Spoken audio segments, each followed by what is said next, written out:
Good morning, friends. Uh, Continuing on our theme of how do we develop a life operating system. And by the way, this is just me going through this raw. I've literally been journaling this morning and thinking about what I talked about yesterday and specifically on how do I start defining my purpose, because I think that's kind of the first step here, because that's all about what do I want? Who do I want to be? That kind of thing.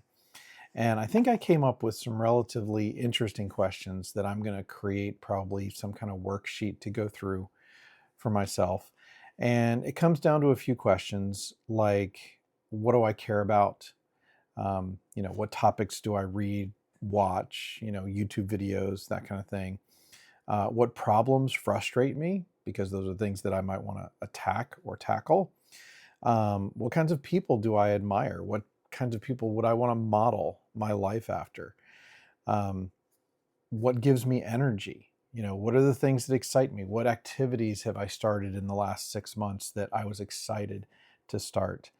What conversations linger in my mind after I've had that conversation, right? What kind of things spark new ideas, things like that? And when do I feel most engaged? What am I doing when I feel like I'm really engaged with something?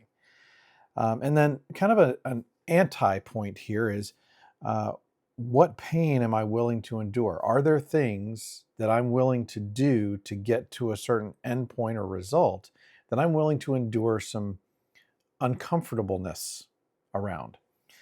And then what would make a year feel successful? I think that's an important question because it gives you a broad view, right?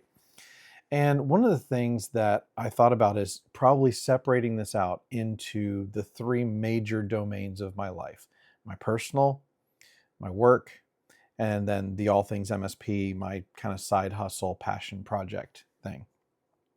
Um, and then also to do a post mortem, it's kind of like doing a eulogy, right? So, who was I? How did I treat people? What did I build? And what difference did I make? So, some important questions there. All right, that's it for today. I'll see you tomorrow.